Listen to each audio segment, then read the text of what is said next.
مجھ پہ کیوں بند کرتے ہو پانی، کیا محمد کا پیارا نہیں، کیا محمد کا پیارا نہیں ہوں، کیا میں زہرا کا جایا نہیں ہوں، کیا نبی کا نواسا نہیں ہوں، مجھ پہ کیوں بند کرتے ہو پانی، کیا محمد کا پیارا نہیں، میرے نانا نے کلمہ سکھایا اور قرآن تم کو سنایا، میرے نانا نے کلمہ سکھایا اور قرآن تم کو سنایا، کیا میں نانا کا سایہ نہیں ہوں، کیا میں نانا کا سایہ نہیں ہوں، کیا نبی کا نواسا نہیں ہوں، مجھ پہ کیوں بند کرتے ہو پانی، کیا محمد کا پیارا نہیں ہوں، وہ مدینہ جو میرا گھر ہے اور مسجد میں اس گھر کا در ہے، وہ مدینہ جو میرا گھر ہے اور مسجد میں اس گھر کا در ہے، کیا میں اس گھر میں کھیلا نہیں ہوں، کیا میں اس گھر میں کھیلا نہیں ہوں، کیا نبی کا نواسا نہیں ہوں، مجھ پہ کیوں بند کرتے ہو پانی، کیا محمد کا پیارا نہیں ہوں، چٹیاں پیس کر ماں نے پالا، مجھ کو نانا نے جھولا جھلایا، چٹیاں پیس کر ماں نے پالا، مجھ کو نانا نے جھولا جھلایا، اپنا بچپن میں بھولا نہیں ہوں، اپنا بچپن میں بھولا نہیں ہوں، کیا نبی کا نواسا نہیں ہوں، مجھ پہ کیوں بند کرتے ہو پانی، کیا محمد کا پیارا نہیں ہوں، کملی والے کے لب چومتا تھا، کتنا پیارا میرا بچپنا تھا، کملی والے کے لب چومتا تھا، کتنا پیارا میرا بچپنا تھا، اپنا بچپن میں بھولا نہیں ہوں، اپنا بچپن میں بھولا نہیں ہوں، کیا میں ان کا دلارا نہیں ہوں، کیا میں نبی کا نواسا نہیں ہوں، مجھ پہ کیوں بند کرتے ہو پانی، کیا محمد کا پیارا نہیں ہوں، میں جو پانی کبھی مانگتا تھا، کیوں تڑپتی تھی ماں اب میں سمجھا، میں جو پانی کبھی مانگتا تھا، کیوں تڑپتی تھی ماں اب میں سمجھا، پاس اصغر کے جاتا نہیں ہوں، کیا نبی کا نواسا نہیں ہوں، مجھ پہ کیوں بند کرتے ہو پانی، کیا محمد کا پیارا نہیں ہوں، ایک صدا تیر آن سرور، کہہ رہے تھے حسین بن حیدر، ایک صدا تیر آن سرور، کہہ رہے تھے حسین بن حیدر، کیا میں مہمان آیا نہیں ہوں، کیا میں مہمان آیا نہیں ہوں، کیا نبی کا نواسا نہیں ہوں، مجھ پہ کیوں بند کرتے ہو پانی، کیا محمد کا پیارا نہیں ہوں، کیا نبی کا نواسا نہیں ہوں، کیا میں زہرا کا جایا نہیں ہوں، کملی والے کے لب چومتا تھا، کتنا پیارا میرا بچپنا تھا، کملی والے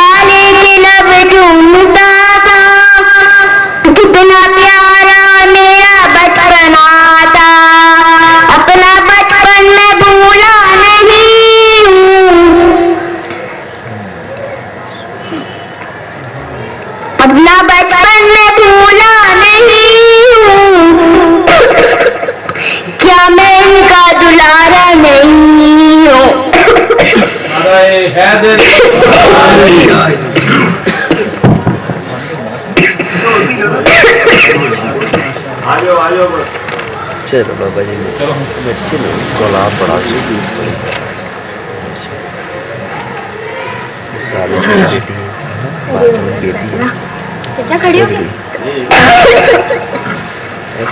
باچن بیٹی چھوٹی مصطفیٰ کی نشانی پہ لاکھوں سلام مصطفیٰ کی نشانی پہ لاکھوں سلام زہرا حیدر کی جان پہ لاکھوں سلام زہرا حیدر کی جان پہ لاکھوں سلام مصطفیٰ کی نشانی پہ لاکھوں سلام مشرق علم جس کی پہچان ہے مشرق علم جس کی پہچان ہے اس وفا کے مان پہ لاکھوں سلام اس وفا کے مان پہ لاکھوں سلام مصطفیٰ کی نشان پہ لاکھوں سلام تشنا لب چشماہی کو جو دیکھ کہے تشنا لب چشماہی کو جو دیکھ کہے تیری شعلہ بیان پہ لاکھوں سلام تیری شعلہ بیان پہ لاکھوں سلام مصطفیٰ کی نشان پہ لاکھوں سلام جس نے سینے میں نیزے کو گھر دیا جس نے سینے میں نیزے کو گھر دیا مصطفیٰ کی جوان پہ لاکھوں سلام مصطفیٰ کی جوان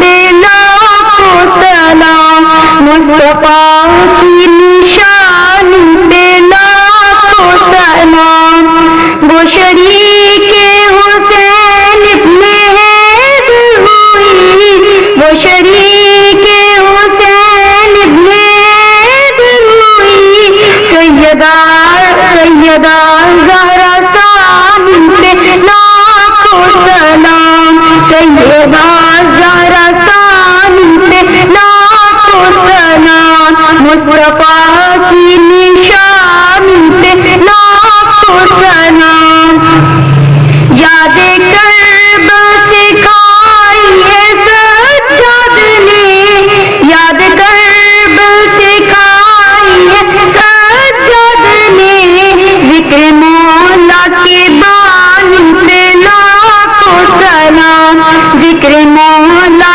کے بان پہ لاکھوں سلام مصطفیٰ کی نشان پہ لاکھوں سلام زہرا حیدر کی جان پہ لاکھوں سلام مصطفیٰ کی نشان پہ لاکھوں سلام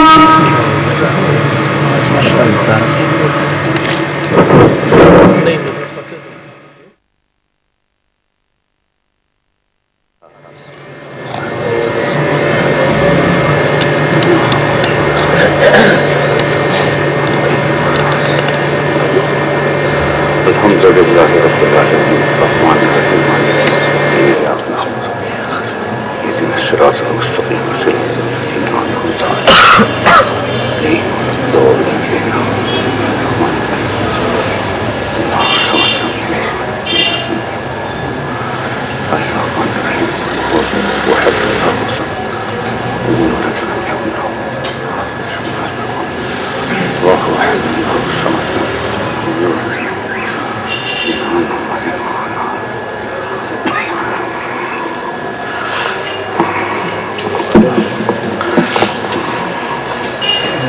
ایک نعت کے چند اشعار سب سے پہلے پیش کرتا ہوں. ورائے عرش تک تیری ہے شاہی، ورائے عرش تک تیری ہے شاہی، توئی مولا توئی عالم پناہی، توئی مولا توئی عالم پناہی، تیرا پے کر لیے نظروں میں ہر دم، تیرا پے کر لیے نظروں میں ہر دم، بھٹکتے پھر رہے ہیں دیکھ راہی، بھٹکتے پھر رہے ہیں دیکھ راہی، تجھے دیکھے تو اس کو چین آئے، تجھے دیکھے تو اس کو چین آئے، ہمارا دل ہو کیوں بے آب ماہی، ہمارا دل ہو کیوں بے آب ماہی، طلب ہے ان کے در پہ ایک سجدہ، طلب ہے ان کے در پہ ایک سجدہ، مجھے درکار ہے کب قصر و شاہی، مجھے درکار ہے کب قصر و شاہی، بروز حشر مجھ پر یوں نظر کی، بروز حشر مجھ پر یوں نظر کی، دھلی فرد عمل کی سب سیاہی، بروز حشر مجھ پر یوں نظر کی، دھلی فرد عمل کی سب سیاہی، شفاعت حشر میں ہے دید تیری، شفاعت حشر میں ہے دید تیری، تجھے دیکھے گی کیا کافر نگاہی، شفاعت حشر میں ہے دید تیری، تجھے دیکھے گی کیا کافر نگاہی، ورائے عرش تک تیری ہے شاہی، توئی مولا توئی عالم پناہی۔ ایک سلام کے چند اشعار، سجدہ قعود ہے کہ رکوع و قیام ہے، نماز کی ساری چیزیں ہیں، سجدہ قعود ہے کہ رکوع و قیام ہے، مولا حسین سب تیرے ہونے کا نام ہے، سجدہ قعود ہے کہ رکوع و قیام ہے، مولا حسین سب تیرے ہونے کا نام ہے، دنیا مٹا رہی تھی خدا کا ہر ایک اسم، دنیا مٹا رہی تھی خدا کا ہر ایک اسم، لیکن تیری وجہ سے زمانے میں نام ہے، لیکن تیری وجہ سے زمانے میں نام ہے، رفعت میں ان کے ذکر کی کیسے بیان کروں، رفعت میں ان کے ذکر کی کیسے بیان کروں، ذکر حسین عادت خیر الانام ہے، ذکر حسین عادت خیر الانام ہے، سجدہ طویل کر کے دکھاتے ہیں یہ نبی، سجدہ طویل کر کے دکھاتے ہیں یہ نبی، اللہ کی نظر میں جو تیرا مقام ہے، اللہ کی نظر میں جو تیرا مقام ہے، اللہ کے رسول نے اعلان کر دیا، اللہ کے رسول نے اعلان کر دیا، الفت نہ تجھ سے ہو تو عبادت حرام ہے، اللہ کے رسول نے اعلان کر دیا، الفت نہ تجھ سے ہو تو عبادت حرام ہے، جتنے شہید ہوں گے ہوئے سب کے واسطے، جتنے شہید ہوں گے ہوئے سب کے واسطے، مولا حسین ایک تو ہی تو امام ہے، مولا حسین ایک تو ہی تو امام ہے، عباس تیرے نام سے بادل میں آنکھ میں، عباس تیرے نام سے بادل میں آنکھ میں، پانی کی جو سبیل ہے اس کو دواب ہے، عباس تیرے نام سے بادل میں آنکھ میں، پانی کی جو سبیل ہے اس کو دوام ہے، بے حرف و بے صدا ہے مگر کہتے ہیں فصیح، بے حرف و بے صدا ہے مگر کہتے ہیں فصیح، اصغر بلیغ کتنا تمہارا کلام ہے، اصغر بلیغ کتنا تمہارا کلام ہے، تیور بتائے دیتے ہیں ہر ایک شہید کے، تیور بتائے دیتے ہیں ہر ایک شہید کے، جنت ہے جس کا نام یہاں سے 2 گام ہے، جنت ہے جس کا نام یہاں سے 2 گام ہے، لاشیں سبھوں کے گنج شہیدہ میں لائے ہیں، لاشیں سبھوں کے گنج شہیدہ میں لائے ہیں، جس میں شہید کا بھی تجھے احترام ہے، جس میں شہید کا بھی تجھے احترام ہے۔ اب نال بندی ہوتی ہے ایک جسم کے لیے، اب نال بندی ہوتی ہے ایک جسم کے لیے، کس محترم کے واسطے کیا اہتمام ہے، کس محترم کے واسطے کیا اہتمام ہے، ایک شادیانہ فتح کا تیری اذان ہے، ایک شادیانہ فتح کا تیری اذان ہے، اور یہ نماز جیت کا ایک جشن عام ہے، ایک شادیانہ فتح کا تیری اذان ہے، اور یہ نماز جیت کا ایک جشن عام ہے۔ ظالم کو خوف آج بھی ذکر حسین سے، ظالم کو خوف آج بھی ذکر حسین سے، نام حسین کی یہ کرامت مدام ہے، ظالم کو خوف آج بھی ذکر حسین سے، نام حسین کی یہ کرامت مدام ہے، سجاد جس کے ظلم کو بھولے نہیں کبھی، سجاد جس کے ظلم کو بھولے نہیں کبھی، وہ کربلا کی شام ہے یا شہر شام ہے، وہ کربلا کی شام ہے یا شہر شام ہے، دنیا ہو آخرت ہو ابتلا کے فرحت، دنیا ہو آخرت ہو ابتلا کے فرحت، اے سیدہ کے لال مجھے تجھ سے کام ہے، اے سیدہ کے لال مجھے تجھ سے کام ہے، میں اس کی ملکیت ہوں گواہی خدا کی ہے، میں اس کی ملکیت ہوں گواہی خدا کی ہے، مولا حسین جو تیرے در کا غلام ہے، مولا حسین جو تیرے در کا غلام ہے، طارق کے پاس ہے ہی کیا جو پیش کر سکے، طارق کے پاس ہے ہی کیا جو پیش کر سکے، آنکھوں میں چند اشک ہیں اور یہ سلام ہے، سجدہ قعود ہے کہ رکوع و قیام ہے، مولا حسین سب تیرے ہونے کا نام ہے۔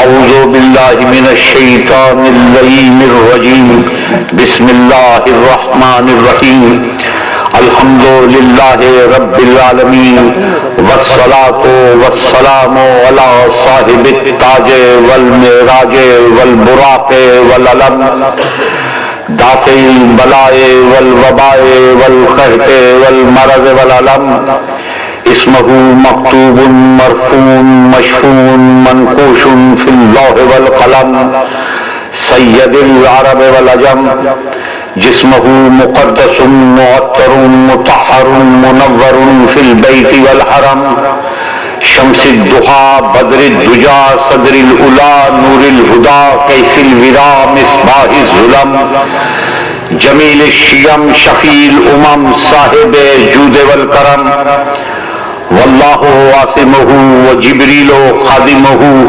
والبراق مرکبہ والمعراج سفرہ، والسدرۃ المنتہی مقامہ، وقاب قوسین مطلوبہ والمطلوب مقصودہ والمقصود موجودہ، سید المرسلین خاتم النبیین شفیع المذنبین انیس الغریبین رحمت للعالمین راحت العاشقین مراد المشتاقین، شمس العارفین سراج السالکین مصباح المقربین، محب الفقراء والغرباء والمساکین، سید الثقلین نبی الحرمین امام القبلتین وسیلتنا فی الدارین صاحب قاب قوسین محبوب رب المشرقین و رب المغربین جد الحسن والحسین مولانا و مولا الثقلین نبی القاسم محمد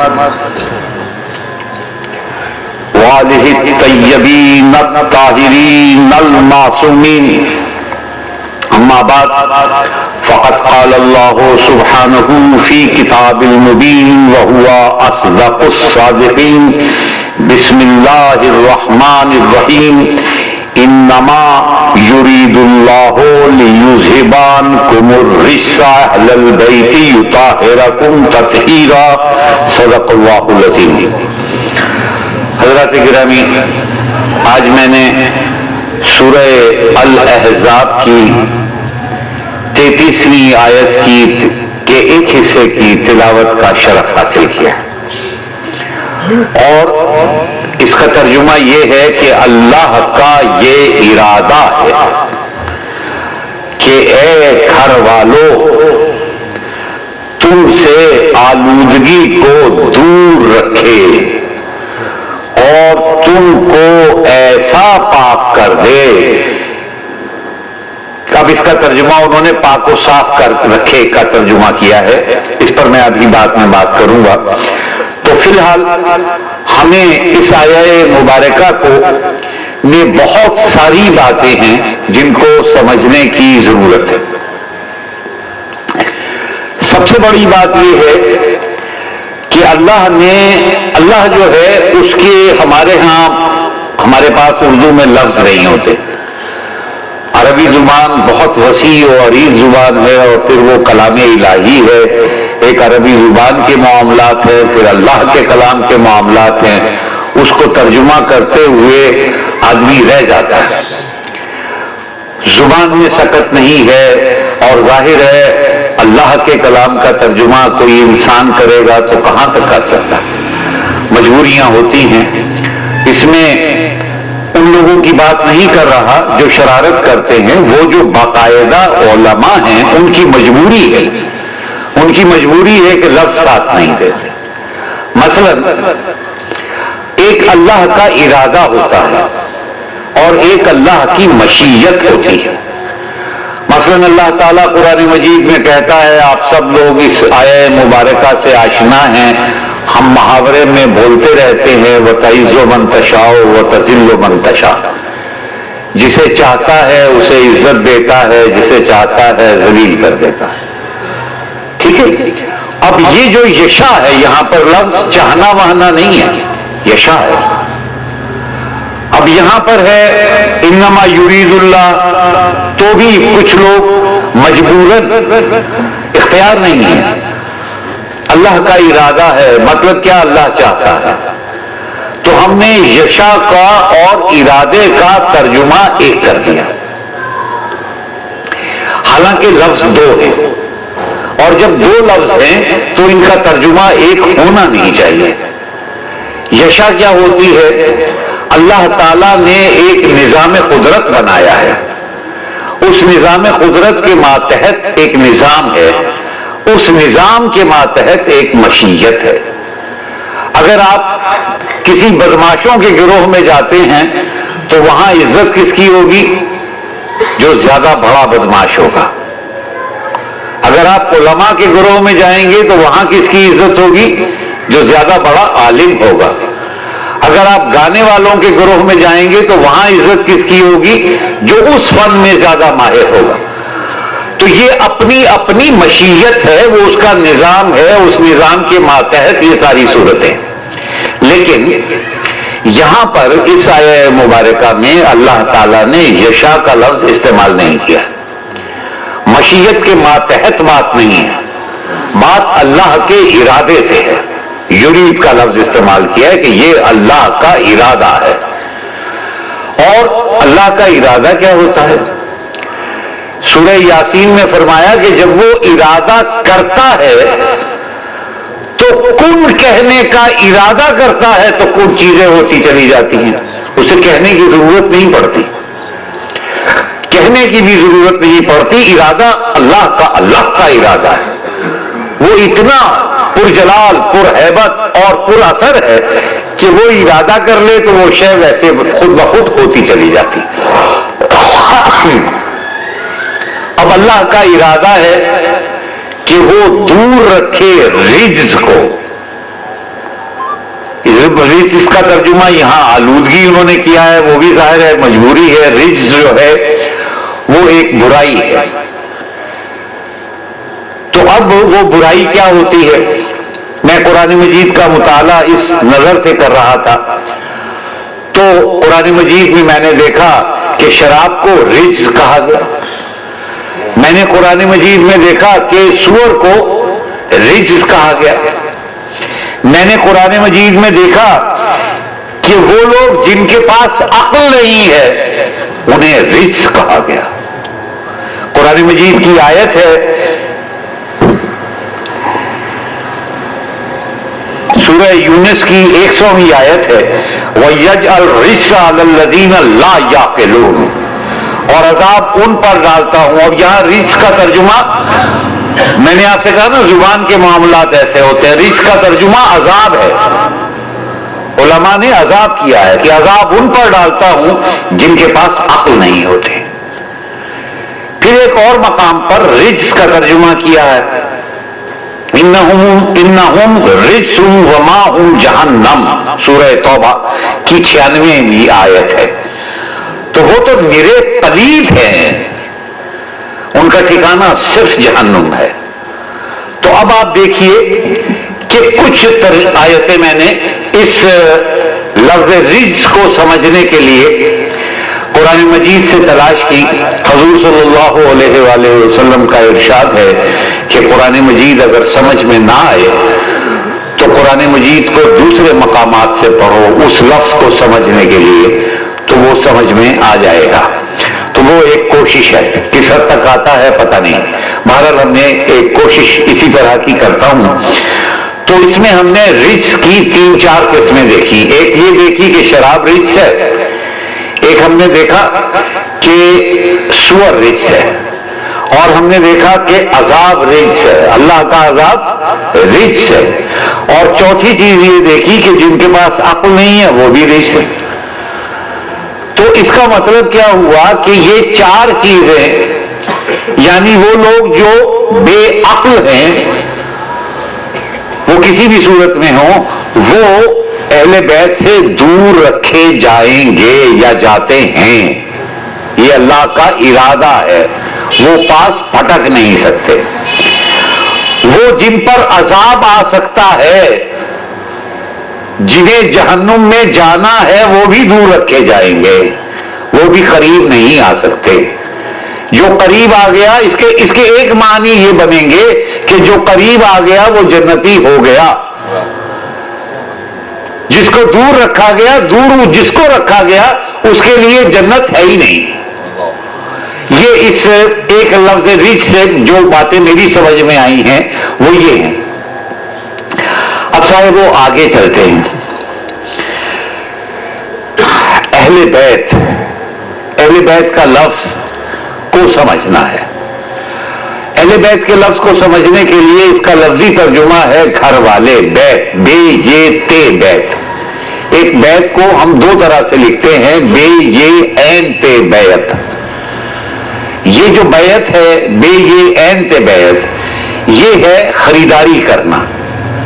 یہ جو یزید بیعت مانگ رہا ہے تو وہ بے یہ عین تے بیعت مانگ رہا، ٹھیک ہے؟ اور یہ لفظ ہے بیت، بے یہ تے بیت۔ بیت کا لفظی ترجمہ ہوتا ہے گھر، اور اسی لیے ہم بیت الحرم، خانہ کعبہ کو بیت الحرم کہتے ہیں، بیت مکرم کہتے ہیں۔ تو بیت کا لفظی ترجمہ ہے گھر۔ تو اہل بیت کا مطلب ہوا گھر والے۔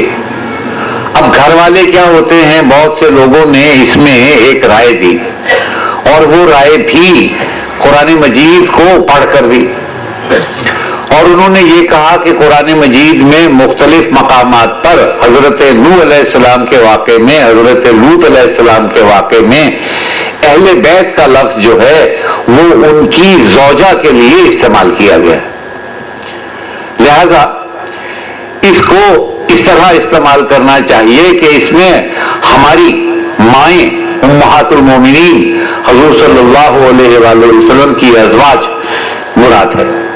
ایک رائے آ گئی۔ دوسری رائے یہ آئی کہ اللہ کا تعلق حضور صلی اللہ علیہ وآلہ وسلم سے وہ نہیں ہے جو باقی انبیاء سے ہے۔ میں نے کل بھی عرض کیا تھا کہ وہ اللہ جو ہے وہ حضور صلی اللہ علیہ وآلہ وسلم کو ان کے نام نامی کے ساتھ یا کا لفظ استعمال کر کے نہیں بلاتا۔ تو اللہ اتنا محتاط ہے کہ قرآن مجید میں حضور صلی اللہ علیہ وآلہ وسلم کی ازواج مطہرات کے لیے امہات المومنین کے لیے اس نے نساء النبی کا لفظ استعمال کیا ہے نبی کی عورتوں۔ یہ بھی ایک فرق ہے، قرآن مجید میں یہ فرق اللہ نے روا رکھا ہے۔ خیر صاحب اس میں بحث پڑھتے پڑھتے بہت بحث ہو جاتی ہے کہ جناب اہل بیت میں یہ بھی شامل کریں، یہ بھی شامل کریں، یہ بھی شامل کریں۔ اس ساری بحث کو سمیٹتا ہوں، اور سمیٹنا یہ ہے کہ اہل بیت کون ہیں یہ گھر والا بتائے گا۔ دیکھیں نا، میرے گھر میں کون کون ہے، میں کسے گھر والا مانتا ہوں، یہ میرا اختیار ہے نا۔ میں جسے گھر والا کہوں وہ میرے گھر والا۔ تو جس کے لیے یہ لفظ استعمال ہو رہا ہے تو یا تو اللہ کہے گا، بتائے گا، اور یا حضور صلی اللہ علیہ وآلہ وسلم پر واجب ہے کہ وہ یہ بتائیں کہ اہل بیت سے مراد کیا ہے، اور جو وہ بتا دیں گے اس سے ہم سرے منہ انحراف نہیں کر سکتے۔ اگر ہم انحراف کریں گے تو حضور صلی اللہ علیہ وآلہ وسلم کی بتائی ہوئی بات سے انحراف کریں گے، اور ان کی بتائی ہوئی بات سے انحراف کرنے کا مطلب ہے کہ ان کے بنائے ہوئے دائرے سے، یعنی جس کو ان کا بنایا ہوا دائرہ جو ہے وہ اسلام ہے، اس سے نکل جائیں گے۔ یہ رزق کو ہم لے نہیں سکتے۔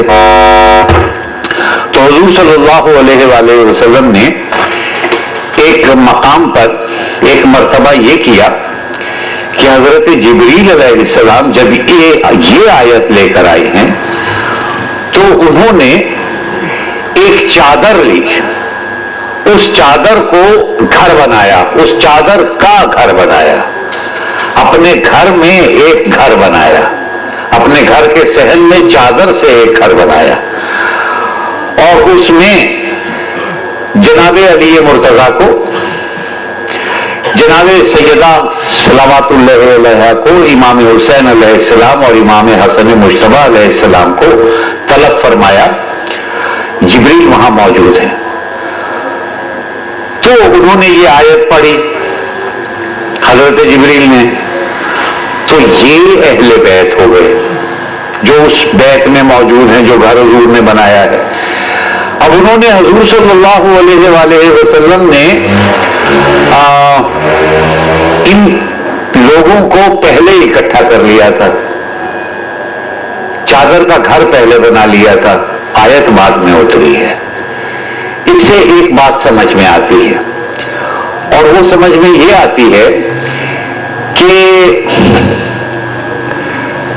جو بات سمجھ میں آتی ہے اس میں سے آدھی سمجھ میں آتی ہے، آدھی اس کو دیکھیں کیسے سمجھتے ہیں کہ یا تو یہ ہے کہ حضور صلی اللہ علیہ وآلہ وسلم منظر بناتے ہیں اور اللہ کو یہ اشارہ ہوتا ہے کہ آپ اس آیت کو نازل فرما دیں، ٹھیک ہے، یا تو مطلب وہ ایک منظر بنا دیتے ہیں، اس منظر کے مطابق اللہ تعالیٰ آیت نازل فرماتا ہے، یا آیت نازل ہونے سے پہلے حضور بنا لیتے ہیں۔ اب پتہ نہیں پہل کس طرف سے ہے، بہرحال یہ ایک راز ہے، یہ وہ جانے اور وہ جانے، ہمیں نہیں پتا کہ اللہ یہ کرتا ہے یا یہ کرتے ہیں، کیونکہ قرآن مجید کے بارے میں ایک بات طے ہے، اور وہ قرآن مجید سے طے ہے کہ ایک قرآن مجید وہ ہے جو 23 برس میں نازل ہوا وقفے سے، اور اس کی وہ ترتیب نہیں ہے جو ہم پڑھتے ہیں۔ ہم دیکھتے ہیں کہ فلاں صورت مکی ہے لیکن بعد میں آئی ہوئی ہے، فلاں صورت مدنی ہے وہ پہلے آ گئی ہے. تو ترتیب جو ہے یہ حضور صلی اللہ علیہ وآلہ وسلم کی دی ہوئی ترتیب، اور شاید حضور صلی اللہ علیہ وسلم کی دی ہوئی ترتیب میں کہہ رہا ہوں، اس تناظر میں کہہ رہا ہوں کہ ہمارے سامنے ان کی دی ہوئی ترتیب ہے، ورنہ یہ اللہ کی دی ہوئی ترتیب ہے. ایک قرآن مجید وہ ہے جو حضور صلی اللہ علیہ وآلہ وسلم کے قلب پر یک بارگی نازل ہو گیا. تو اب قرآن میں جو کچھ ہے وہ جانتے ہیں. ایسا ہی ہوتا ہے، میں تو اس بات کو بہت چھوٹی سی مجھے معاف کیجئے گا، بہت چھوٹی سی مثال دے کر واضح کر رہا ہوں، لیکن کیا کریں کہ ہمیں اپنے حوالوں ہی سے سمجھنا ہوتا ہے. کہ میں مثلاً پڑھاتا ہوں تو ایک ادارہ ہے، مثلاً ٹیکسٹ بک بورڈ ہے، وہ ایک کتاب چھاپ دیتا ہے کہ یہ کتاب آپ نے پڑھانی ہے. وہ کتاب میں پوری پڑھ لیتا ہوں ایک بار ہی. اس کے بعد جب میرا دل جہاں سے کرتا ہے وہاں سے میں بچوں کو پڑھاتا رہتا ہوں. تو قرآن مجید حضور صلی اللہ علیہ وآلہ وسلم نے پڑھ لیا. جیسے جیسے موقع مناسبت ہوا ویسے ویسے وہ آیت تلاوت فرمائی. اور لیکن وہاں پر ایک معاملہ اور ہے، اور وہ معاملہ یہ ہے کہ پھر وہ آیت اس طرح نازل ہوگی منشائے رسول صلی اللہ علیہ وآلہ وسلم کے تحت نازل ہوگی. تو حضور صلی اللہ علیہ وآلہ وسلم نے کہ اس عمل مبارک سے یہ دو تین باتیں واضح ہو جاتی ہیں کہ آیتیں جو ہیں وہ ان کی منشا سے نازل ہوتی ہیں. جیسا وہ نقشہ بنا دیں، جیسا وہ ماحول بنا دیں، اس کے مطابق کی آیت اللہ نازل فرما دیتا ہے. ٹھیک ہے. تو اب حضور صلی اللہ علیہ وآلہ وسلم نے اس مقام پر ایک جملہ ارشاد فرمایا، اور وہ جملہ یہ ہے کہ اللہم ھذا اہل بیتی، اے اللہ یہ میرے اہل بیت ہیں. یہ حدیث عام ہو گئی، سب کو معلوم ہے، صحابہ کرام سے اہل بیت اطہار سے ہم تک یہ حدیث پہنچی. لیکن اس حدیث کا ایک کمال یہ ہے، ایک انفرادیت یہ ہے کہ اس میں خطاب امت سے نہیں ہے. مخاطب امت کو نہیں کیا گیا ہے کہ امتیوں تم سمجھ لو یہ اہل بیت ہیں. اے اللہ یہ میرے اہل بیت ہیں. ٹھیک ہے. اس کے معنی کیا ہوئے؟ اس کے معنی یہ ہوئے کہ حضور صلی اللہ علیہ وآلہ وسلم کے اختیار میں ہے کہ جسے چاہے کائنات میں سے اہل بیت میں شامل کر لیں، اور جس کو وہ کر لیں اس پر اس آیت کا اطلاق کرنا اللہ کی مجبوری ہے، کیونکہ اس نے تو اہل بیت کہہ دیا. اہل بیت کی کون ہے اہل بیت؟ یہ حضور صلی اللہ علیہ وآلہ وسلم کا اختیار ہے. اور اس سلسلے میں اس کے بعد ایک صحابی ہیں اور ان صحابی کے لیے حضور صلی اللہ علیہ وآلہ وسلم نے یہ فرمایا ہے کہ یہ میرے اہل بیت میں ہیں. واحد صحابی، اور وہ بہت عمر رسیدہ حضرت سلمان فارسی رضی اللہ تعالیٰ عنہ کے لیے، علیہ السلام کے لیے. اصل میں یہ علیہ السلام والا مسئلہ بھی بڑا ہے کہ ہمیں کچھ لوگ ہیں وہ علیہ السلام کہنے پر چڑھ جاتے ہیں کہ جی آپ علیہ السلام نہ کہا کریں. تو میں ایک بات اس کو بھی ایک مسئلہ حل کر دوں. آج آخری میری گفتگو ہے تو تھوڑا سا سما خراشی آپ کی زیادہ کروں گا شاید، اگر بس چلا تو یہ بھی میں واضح کر دوں. میں نے ایک کتاب میں پڑھا، ہمارے اردو کے ایک بہت مشہور صوفی شاعر ہیں خواجہ میر درد، آپ نے یقیناً نام سنا ہوگا. خواجہ میر درد بہت بڑے عالم بھی تھے. ان کی ایک کتاب ہے علم الکتاب، 2000 صفحے کی کتاب ہے فارسی زبان میں. اس کتاب میں انہوں نے ایک بات یہ لکھی ہے کہ میں علیہ السلام لکھتا ہوں، لوگ اعتراض کرتے ہیں، تو وہ اتنی بڑی ذاتیں ہیں ان پر تو بات نہیں ہو سکتی، ان پر بحث نہیں ہو سکتی. بحث میں یہ کرنا چاہتا ہوں کہ میرے ساتھ لگ سکتا ہے علیہ السلام کے نہیں. ٹھیک ہے, انہوں نے بحث یہاں سے شروع کی ہے کہ میرے ساتھ علیہ السلام کا لفظ لگ سکتا ہے کہ نہیں, اور انہوں نے کہا کہ لگ سکتا ہے. دلیل یہ دی کہ جب نماز پڑھتے ہو تو کہتے ہو السلام علینا, ہم پر سلام ہو, ہر نماز میں کہتے ہو, ورنہ نماز ہی نہیں ہوتی. السلام علیکہ ایھا النبی و رحمت اللہ وبرکاتہ, السلام علینا, ہم پر سلام ہو. اپنے اوپر روز سلام بھیج دیتے ہو, ادھر بھیجتے ہوئے تکلیف ہوتی ہے. ٹھیک ہے, تو مطلب یہ کوئی بہت بڑی بات نہیں ہے. علیہ السلام کہہ دینا کوئی بہت بڑی بات نہیں ہے کہ ہم نے کوئی بہت تیر چلا لیا, وہ شان پتہ نہیں کیا شان ہے. ان کے لیے لفظ جو ہیں وہ بہت چھوٹے ہیں.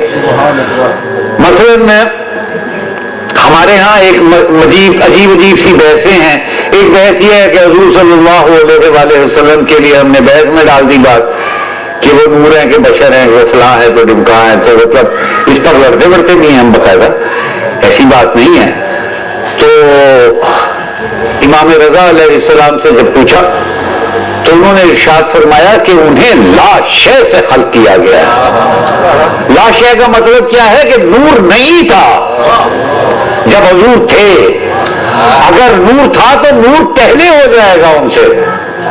کچھ نہیں تھا, صرف اللہ تھا تو حضور تھے, کچھ نہیں تھا. اگر آپ انہیں نور کہیں گے تو نور بڑا ہوتا ہے, حضور نہیں بڑے ہوتے. ان سے جو شے, جس شے کی نسبت ہو جاتی ہے وہ بڑی ہوتی ہے. حضور صلی اللہ علیہ وآلہ وسلم کی شان بلند اتنی بلند ہے, اتنی بلند ہے کہ کوئی لفظ, کوئی حرف نہیں ہے. ہم نے نور کہا تو نور بڑا ہو گیا. حضور تو حضور ہے, حضور تو حضور ہے, وہ نور بڑا ہو گیا. آپ نور کو بڑا کرنے کے لیے لڑائی لڑ رہے ہیں. نور کیا ہے, نور کی کیا اوقات ہے؟ میں صاحب نور نہیں ہے, آپ صاحب نور نہیں ہے. قرآن فرماتا ہے کہ ایمان نور ہے, علم نور ہے. تو ہر وہ شخص جس کے پاس علم ہے, جس کے پاس ایمان ہے, وہ صاحب نور ہے, وہ صاحب نور ہے. تو میں آپ صاحب نور ہوں, آپ صاحب نور ہیں, تمام مسلمان صاحب نور ہیں, تمام علم رکھنے والے صاحب نور ہیں. تو اس میں ایسی کون سی بات ہے؟ لڑائی جھگڑے کی بات نہیں ہے. بات یہ ہے کہ بات کو سمجھ لیں اور اس بات کو طے کر لیں کہ حضور صلی اللہ علیہ وآلہ وسلم کی ذات اقدس سے بڑی کوئی ذات اگر ہو سکتی ہے تو وہ صرف اللہ ہی ہے, اور اس کے علاوہ تو کچھ ہو نہیں سکتا. اور حضور صلی اللہ علیہ وآلہ وسلم کے لیے میں آپ سے بار بار کئی بات عرض کر چکا ہوں کہ اللہ نے بہت سارے لفظ استعمال فرمائے. یا ایھا النبی کہا, یا ایھا الرسول کہا, یا مدثر کہا, کیا کیا کچھ نہیں کہا. لیکن حضور صلی اللہ علیہ وآلہ وسلم کو جو لفظ پسند ہے اپنے لیے وہ عبدہ کا لفظ ہے. عبد کے ایک ترجمہ جو ہے وہ بندے کے ہیں, غلام کے ہیں, عبودیت سے ہے. لیکن یہ لفظ قرآن مجید میں غیر نبی کے لیے نہیں آیا. کلہم, پورے قرآن مجید میں 6 مقامات پر آیا ہے عبدہ کا لفظ. اور حضور صلی اللہ علیہ وآلہ وسلم کی بات ایک حدیث پاک میں نے آپ سے بیان کی تھی کہ آپ نے ارشاد فرمایا کہ میرے پاس 2 چیزیں ایسی ہیں جن پر ناز کیا ہے کہ یہ 2 معجزے ہیں, ایک قرآن ہے اور ایک معراج شریف ہے. تو صاحبہ یہ جو 6 مقامات پر آیا ہے نا, تو 4 مقامات پر یا قرآن کا ذکر ہے یا معراج شریف کا ذکر ہے, تب عبدہ کا لفظ ہے. اور ایک مقام پر یہ ہے کہ کیا میرے عبد کے لیے میں کافی نہیں. تو حضور صلی اللہ علیہ وآلہ وسلم کی ذات اقدس وہ ذات ہے کہ ہم مجبور ہیں کہ ہم محبوب کہتے ہیں. محبوب نہیں ہے وہ, محبوب تو ان کی نقل اتارنے والا ہے اللہ کا. حضور صلی اللہ علیہ وآلہ وسلم کے لیے لفظ نہیں ہے, وہ اتنی بڑی ذات ہے، اتنی بڑی ذات ہے.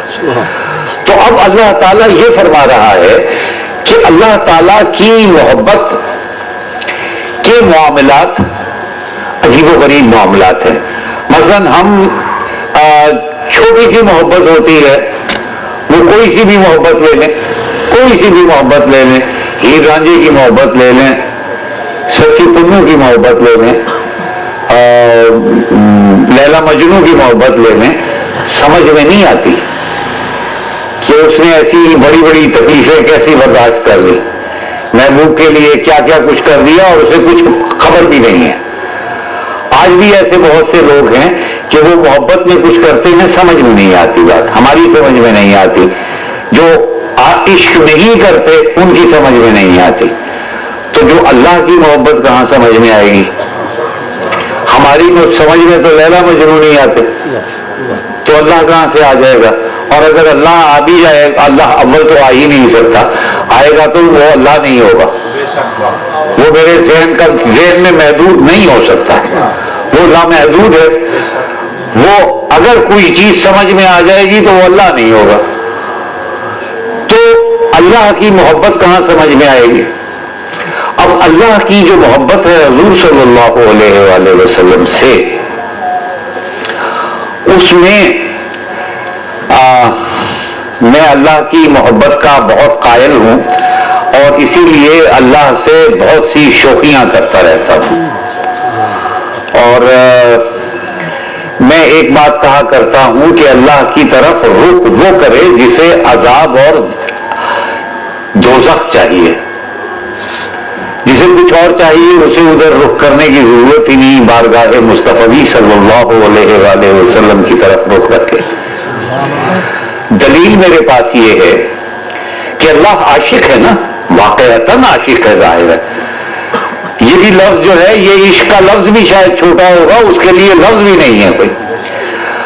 اس کا جو تعلق ہے حضور صلی اللہ علیہ وسلم سے وہ کتنا شدید ہوگا ہم اندازہ نہیں کر سکتے. اور اگر عام عاشق ہو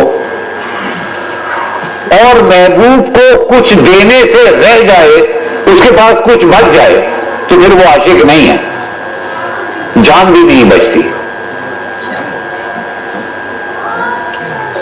ٹھیک ہے، بچے گا صرف وہ جو محبوب قبول کرنے سے انکار کر دے گا،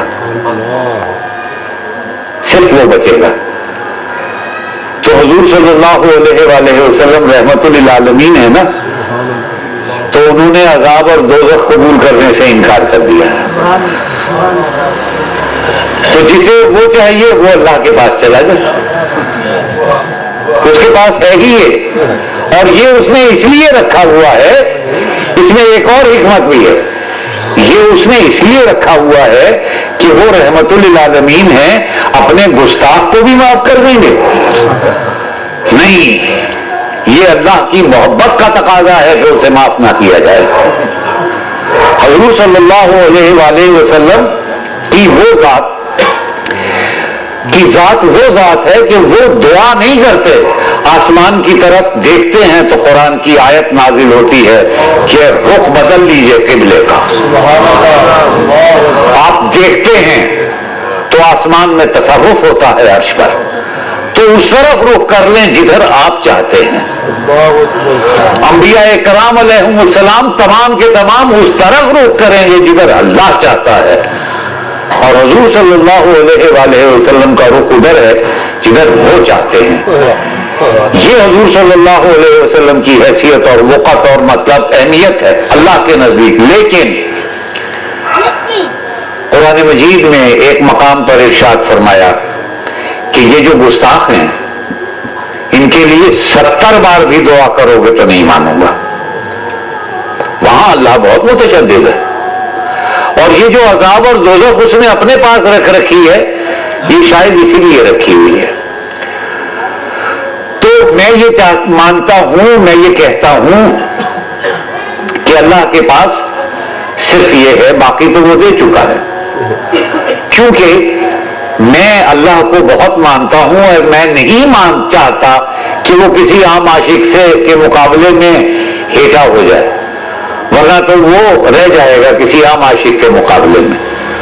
تو بلکہ مطلب ایک شعر آپ کو اپنا سنا دوں، حمد کا شعر میں کبھی کبھی لکھتا ہوں، تو ایک شعر لکھا ہے کہ وہ عرش بچاتا نہ ہی کرسی نہ خدائی، وہ عرش بچاتا نہ ہی کرسی نہ خدائی، مانگا ہی نہیں اس کے کبھی یار کا صدقہ، صدقے میں مانگ لو تو خدا ہی دے گا، ٹھیک ہے، مانگا ہی نہیں اس کے کبھی یار کا صدقہ، تو وہ تو صدقے میں کیا کیا کچھ نہیں دے گا، کیا سب کچھ دے دے گا، ظاہر ہے۔ میں کہہ یہ رہا تھا کہ حضور صلی اللہ علیہ وآلہ وسلم کی اہل بیت اطہار کے بارے میں اب یہ ہوا کہ ایک ہمارے ہاں بھائی صاحب ادب میں، لٹریچر میں، شاعری میں، یہ تو اللہ کا کلام ہے نا، یہ تو ہم اس کو پرکھنے کے ادب آداب بھی نہیں جانتے، تو ہم تو اپنے حساب سے جیسے ہم شاعروں کے کلام کو پرکھتے ہیں، کسی فصیح کسی بلیغ کے کلام کو پرکھتے ہیں، اس میں یہ ہوتا ہے کہ اگر ہم یہ ثابت کر دیں کہ یہ ایک لفظ زائد ہے تو اس کا مطلب ہے جملہ اچھا نہیں ہے، ایک لفظ بڑھ جائے تو جملہ اچھا نہیں رہتا، خراب ہو جاتا ہے۔ تو اللہ تعالیٰ نے یہاں پر جس طرح میں نے آپ سے کہا تھا نا کہ جن جو مترجم ہیں ان کی مجبوری ہے کہ انہوں نے ترجمہ نہیں کیا، لفظ ہی نہیں ہے، وَيُطَهِّرَكُمْ۔ دیکھیے ایک اسٹیج یہ ہوئی کہ اگر رجز نہیں ہے قریب، اللہ قریب نہیں آنے دے گا رجز کو، تو چیز تو پاک ہو گئی، کہنے کی ضرورت ہی نہیں ہے، رجز نہیں آنے دوں گا۔ اللہ کو یہاں پر اتنا کافی نہیں ہوا، اس نے کہا وَيُطَهِرَكُمْ، اور انہیں پاک کروں گا، وَتَطْهِيرًا، ایک لفظ اور آ گیا۔ اب یا تو یہ تو کہہ نہیں سکتے کہ یہ لفظ فالتو آ گیا، کیونکہ یہ تو کلام الہی ہے، اور کلام الہی بھی وہ کلام الہی ہے جس پر خود متکلم کو ناز ہے، اللہ کو ناز ہے اس کلام پر، ٹھیک ہے، کیونکہ یہ کلام اس نے اپنے حبیب صلی اللہ علیہ وآلہ وسلم سے گفتگو ہے اس کی، اس کلام پر اسے ناز ہے، ایک لفظ ایک حرف ایک نقطہ زائد نہیں ہو سکتا، لیکن یہاں پر پورا ایک دو لفظ زائد آ گئے ہیں۔ اگر ہم بظاہر دیکھیں کہ رج جو ہے رج سے دور رکھا، اس کے بعد کہتا ہے پاک کیا، پاک رکھوں گا، وَتَطْهِيرًا، دو لفظ آ گئے۔ اب اس کو اگر قرآن مجید میں ہم دیکھنے کی کوشش کریں گے تو یہ ان چیزوں کے لیے آتا ہے، پانی کے لیے آتا ہے۔ مثلا پانی کیا کرتا ہے؟ پانی صرف پاک ہوتا نہیں ہے، پاک کر دیتا ہے۔ صرف پانی پاک ہوتا نہیں ہے، پاک کر بھی دیتا ہے، لیکن پانی میں ایک خرابی ہے، پاک کرنے کے بعد خود ناپاک ہو جاتا ہے۔ دیکھا آپ نے مسئلہ کہ پانی پاک کرتا ہے، لیکن جس پانی سے آپ منہ دھوتے ہیں وہ جو نیچے گر رہا ہوتا ہے پانی، اس سے آپ استعمال نہیں کرتے، ٹھیک ہے، تو وہ گندگی برائی کو صاف تو کر دیتا ہے لیکن اس کو سمیٹ لیتا ہے اپنے اندر۔ یہ ہستیاں وہ ہیں کہ جو پاک کرتی ہیں بغیر ناپاک ہوئے، جو ان سے وابستہ ہو جائے گا وہ بھی پاک ہو جائے گا، اور رجس تو ان کے پاس آئے گا ہی نہیں، رجس تو دور رہے گا، تو گندگی تو ویسے ہی دور رہے گی، ٹھیک ہے، بات سمجھ میں آئی ہے؟ تو یہ وہ ہستیاں ہیں کہ جن کے بارے میں ہمیں مجبوراً یہ کہنا پڑتا ہے کہ اگر ہم ان ہستیوں میں کوئی غلطی تلاش کرنے کی کوشش کریں گے تو اللہ کو چیلنج کر رہے ہوں گے۔ اللہ کہہ رہا ہے کہ میں رجز نہیں آنے دوں گا اور انہیں پاک رکھوں گا، پاک کرنے والا رکھوں گا۔ ہم غلطی تلاش کر رہے ہیں، اور ان ہستیوں کا تعارف حضور صلی اللہ علیہ وآلہ وسلم نے کروا دیا ہے. تو اب اس کے معنی یہ ہوں گے کہ ان پر بھرپور اعتماد رکھنا پڑے گا. تقاضائے قرآن مجید ہے. تقاضائے قرآن مجید کا مطلب ہے کہ تقاضائے ایمان ہے. تقاضائے رسول اکرم صلی اللہ علیہ وآلہ وسلم ہے. تقاضائے حکم خداوندی ہے کہ ہم ان میں کسی غلطی کو تلاش کرنے کی کوشش نہ کریں. اب ہوتا یہ ہے کہ دیکھیے اگر ان میں غلطی تلاش ہو گئی, کسی نے تلاش کر لی اپنی جانب میں, وہ ہوگی تو نہیں, وہ تو اس کی اپنی ذہن کی خرابی ہوگی, وہ تو اس کی اپنی ذہن کی خرابی ہوگی نا, جو وہ بھی تلاش کرے گا. تو وہ تلاش کیا کر رہا ہے؟ اللہ کی غلطی. اللہ تعالیٰ کا ایک عجیب اصول ہے کہ مثلاً کچھ معجزے ہوتے ہیں نا, جس طرح میں نے آپ سے کہا کہ حضور صلی اللہ علیہ وآلہ وسلم کا سب سے بڑا معجزہ معراج ہے. تو معراج کا بیان جو قرآن مجید میں اس نے فرمایا تو کہا کہ سبحان الذی اسری بعبدہ لیلا, بہت بلند و بالا ہے وہ, سبحان ہے وہ جو اپنے عبد صلی اللہ علیہ وآلہ وسلم کو ایک رات اپنے ساتھ لے کر چلا. سبحان اللہ. اعتراض رسول پہ کرو اللہ پر آ جائے گا. معراج سمجھ میں نہیں آئے گی, وہ معجزہ ہی کیا جو سمجھ میں آ جائے. معجزہ کہتے ہی اسے ہیں جو آپ کی سمجھ کو, عقل کو, فہم کو عاجز کر دے. اور معجزہ ہو یا قرآن ہو, ہم دعوے تو بہت کرتے ہیں نا کہ قرآن ہمیں سمجھ میں آ گیا, نعوذ باللہ. میں یہ مطلب اپنے حد تک ایک بات کہتا ہوں, اور میرا خیال ہے سب کی حد تک کہہ سکتا ہوں کہ قرآن مجید حضور صلی اللہ علیہ وآلہ وسلم کی سمجھ میں آیا, جناب علی مرتضیٰ کی سمجھ میں آیا, جنہیں انہوں نے سمجھایا ان کی سمجھ میں آیا, اور تو کسی کی سمجھ میں نہیں آیا. ہمیں اتنا سا کوئی ایک آیت کا ہزاروں میں سے کوئی ایک حوالہ سمجھ میں آ جاتا ہے اور ہم بہت خوش ہوتے ہیں, ہمیں پر بڑا جی منکشف ہو گیا. قرآن مجید کہاں منکشف ہوتا ہے؟ قرآن مجید کہ تو چند باتیں ہمارے کانوں میں پڑ جاتی ہیں, ہماری آنکھ کے سامنے آ جاتی ہیں, ہمیں کوئی تجربہ ہو جاتا ہے, تو وہ چھوٹی سی باتیں ہوتی ہیں. قرآن مجید مکمل کس کو سمجھ میں آ سکتا ہے؟ وہ تو اللہ کا حضور صلی اللہ علیہ وآلہ وسلم سے کلام ہے, اور وہ کلام یا بھیجنے والا جانتا ہے یا جس کو بھیجا گیا وہ جانتا ہے. جبریل بھی نہیں جانتے. جبریل کو تو صرف یہ پتا ہے نا کہ یہ لفظ ہے. تو ہمارے یہاں بھی بہت سارے حافظ ہیں, بہت بڑے محترم ہیں, حافظوں کی اپنی ایک عزت و وقت ہے, حافظ حضرات ہے, قاری حضرات ہے, صحیح طریقے سے قرآن مجید کو یاد کیا ہوا ہے, بڑے شرف کی بات ہے. لیکن کیا قرآن مجید پورے طور پر جانتے ہیں؟ کوئی دعویٰ نہیں کرتا, کسی نے آج تک دعویٰ نہیں کیا, اور کوئی یہ دعویٰ کر بھی نہیں سکتا. تو قرآن مجید کے تقاضے یہ ہیں.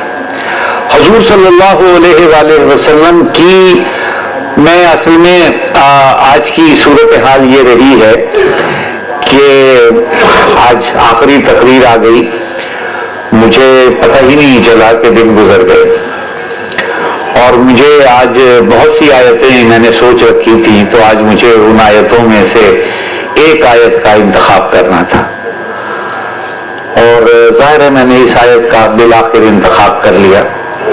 لیکن ایک بات میں سوچتا رہا, اور وہ سوچتا یہ رہا کہ ایک قرآن مجید ایک وحدت ہے, ایک کتاب ہے.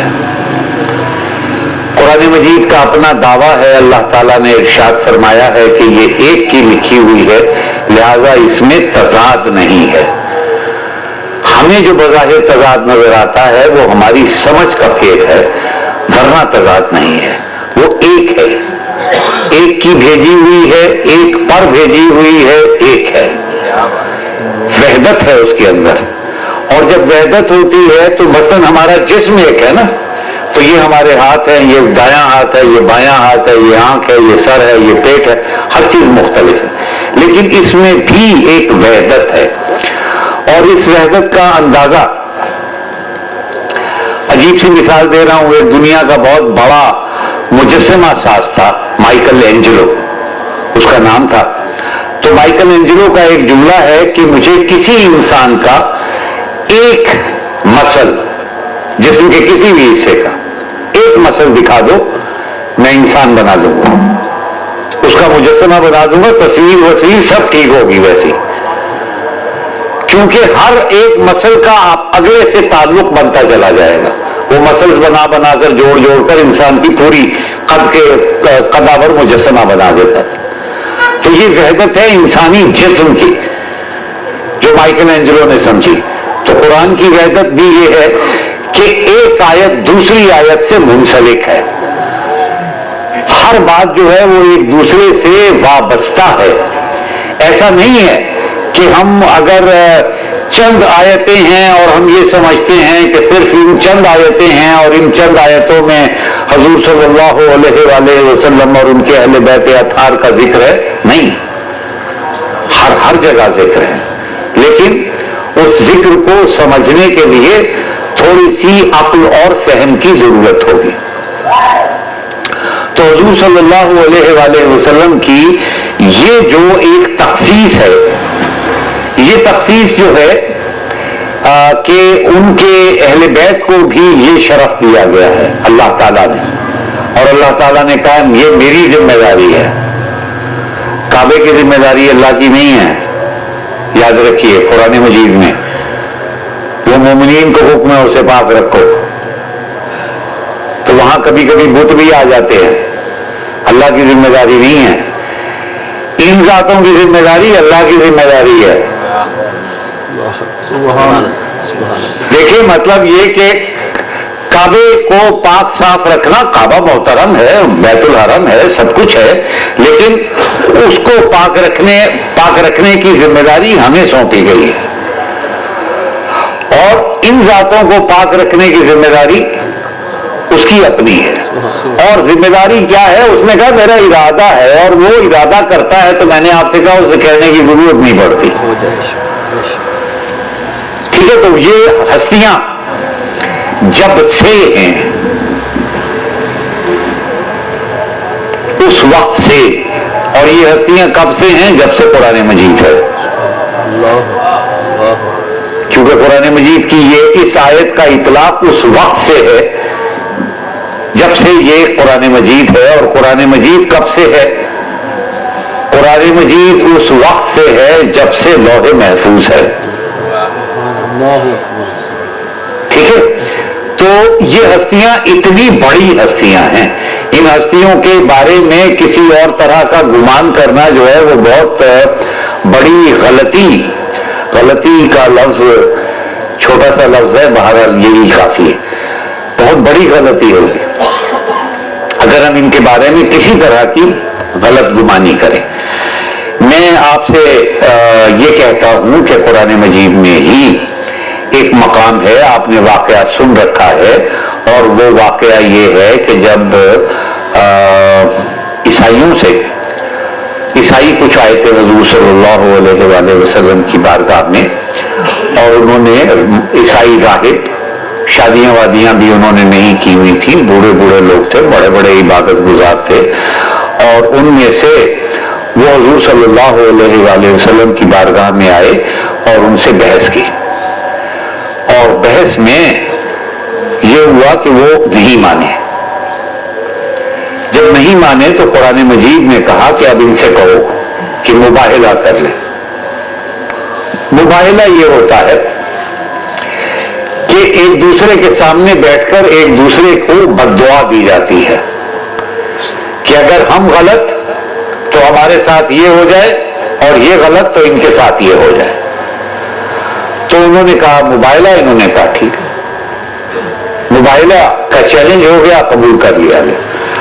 قرآن مجید میں آتا ہے کہ فرمائیے کہ ابنانا و ابناؤکم و نساءنا و نساؤکم و انفسنا و انفسکم، ہم اپنے نفوس لے کر آئیں گے، تم اپنے نفوس لے کر آؤ، ہم اپنے بیٹے لے کر آئیں گے، تم اپنے بیٹے لے کر آؤ، ہم اور اپنی عورتیں لے کر آئیں گے، تم اپنی عورتیں لے کر آؤ. ٹھیک ہے؟ تو حضور صلی اللہ علیہ وآلہ وسلم اپنے ساتھ صرف 4 افراد لے گئے تھے، صرف 4 افراد. خواتین، اب یہ حضور کا اختیار ہے. قرآن نے کہا نساءنا و نساؤکم، عورتیں لائیں گے. اس کائنات میں جتنی عورتیں ہیں، حضور صلی اللہ علیہ وآلہ وسلم ان میں سے جتنوں کو چاہیں لے جا سکتے ہیں. اللہ نے اختیار دے رکھا ہے. تو انہوں نے ایک عورت کو چنا. نفوس میں انفسنا و انفسکم، ہم نفوس لائیں گے، تم نفوس لے آؤ. پوری چھٹی ہے، پوری امت کو ساتھ لے جا سکتے ہیں. ایک مرد کو چنا، جناب علی مرتضیٰ کو. ابنانا و ابناؤکم، بیٹوں کو لے کر آ سکتے ہیں. اب ان معنوں میں تو حضور صلی اللہ علیہ وآلہ وسلم کے لیے یہ ہے کہ تم مردوں میں وہ کسی کے باپ نہیں ہیں، قرآن مجید میں ہے. لیکن حضور صلی اللہ علیہ وسلم جناب حسنین کریمین کو ساتھ لے گئے. اس وقت جناب امام حسین علیہ السلام کی عمر مبارک تقریباً 6 ماہ ہے. چلے گئے ساتھ. تو ان کا جو ایک راہب تھا، اس راہب نے یہ پوچھا کہ کیا اس کا نام ایلیا ہے، کیا اس کا نام شبیر ہے، کیا اس کا نام شبر ہے؟ اس نے کہا مباہلہ نہ کرنا، ان سے مباہلہ نہ کرنا، عیسائیت ختم ہو جائے گی. جو ان کے مقابل میں آ گیا وہ نہیں رہے گا. قرآن مجید کا یہ حکم ہے، یہ حکم تھا، ہے، قرآن مجید میں موجود ہے کہ ایک جھوٹے پر لعنت کریں گے. تو حضور صلی اللہ علیہ وآلہ وسلم کے معیار کے مطابق دیکھیے نا، جو آدمی جتنا بڑا ہوتا ہے اس کا اتنا ہی بڑا معیار ہوتا ہے. مثلا میں قرآن مجید پڑھتا ہوں، قاری نہیں ہوں، میری جو مخرج ہے مختلف لفظوں کا وہ ٹھیک نہیں ہے. کوئی قاری حضرات ہو سکتا ہے مجھ پر کہیں کہ یہ تو ٹھیک ہی نہیں پڑھتا، تو میں جس کو نیکی سمجھ رہا ہوں وہ نیکی نہیں رہے گی، قاری صاحب کی نزدیک بدی ہو جائے گی. ٹھیک ہے نا، کیونکہ میں صحیح مخرج سے نہیں پڑھ رہا. تو قاری صاحب مجھ پر اس بات کا فتویٰ لگا سکتے ہیں اور ٹھیک لگائیں گے، میں ان کے مخالفت میں کوئی بات نہیں کر رہا، لیکن یہ کہہ رہا ہوں کہ ان سے بڑا قاری ہوگا، ان سے بڑا قاری ہوگا، ان سے بڑا قاری ہوگا. تو منتہا حضور صلی اللہ علیہ وسلم کی ذات. ٹھیک ہے نا. تو سچا کون ہے؟ میرے نزدیک میں سچا ہوں، آپ سچے ہیں، آپ سچے ہیں، آپ سچے ہیں. لیکن معیار بڑھاتے چلے جائیے، افراد کم ہوتے چلے جائیں گے اور کم ہوتے چلے جائیں گے. تو حضور صلی اللہ علیہ وآلہ وسلم کے نزدیک جو سچے ترین افراد ہیں وہ یہ ہیں. سچا ترین وہ ہے جس کے پاس اللہ کی گواہی ہو کہ غلطی اس سے نہیں ہو سکتی. یہ معیار رسالت ہے نا، یہ میرا آپ کا معیار تو نہیں ہے. یہ تو حضور صلی اللہ علیہ وسلم کے نزدیک، اس لیے انہوں نے ان 4 لوگوں کو چنا تھا مباہلے کے لیے. خیر مطلب وہ اس میں اور پتہ نہیں کتنی رمزیں ہوں گی، کتنی نازک باتیں ہوں گی.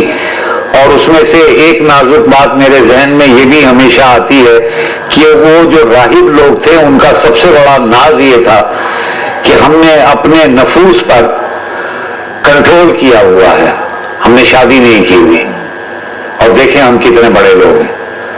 حضور صلی اللہ علیہ وآلہ وسلم نے یہ کہا، مطلب ایک معنی یہ ہے، ایک معنی مطلب وہ میں نے آپ سے کہا نا چند معنی ہوتے ہیں ہم تک پہنچ جاتے. ایک معنی یہ ہے کہ حضور صلی اللہ علیہ وسلم نے فرمایا کہ میں نے شادی کی ہے اور میری بیٹی ہے اور میں نے اس بیٹی کی شادی کی ہے اور اس بیٹی کی آگے بیٹے ہیں اور یہ ہم لوگ جو ہیں یہ اس وجہ سے کم نہیں ہوئے درجات میں، بڑھے ہیں درجات میں. یہ وہ ہستیاں ہیں کہ یہ مل کر بڑھ رہی ہیں. یہ مطلب کم ہونے والی بات نہیں ہے، درجات کی عظمتیں بڑی بلند ہو رہی ہیں. یہ ایک پیغام بہت سارے پیغامات میں سے ایک پیغام یہ بھی ہے. تو بہرحال حضور صلی اللہ علیہ وآلہ وسلم نے اس بنیاد پر ایک معمول بنایا اور وہ معمول یہ تھا کہ روزانہ صبح کی نماز فجر سے پہلے جناب علی کے گھر کے باہر کھڑے ہو کر یہ آیت پڑھتے تھے روزانہ. اور یہ سب کیوں کیا جا رہا تھا؟ یہ اس لیے کیا جا رہا تھا کہ امت یہ نہ کہے کہ ہم بھول گئے، یہ نہ کہے کہ ہمیں پتہ نہیں ہے کہ اہل بیت سے مراد کیا ہے.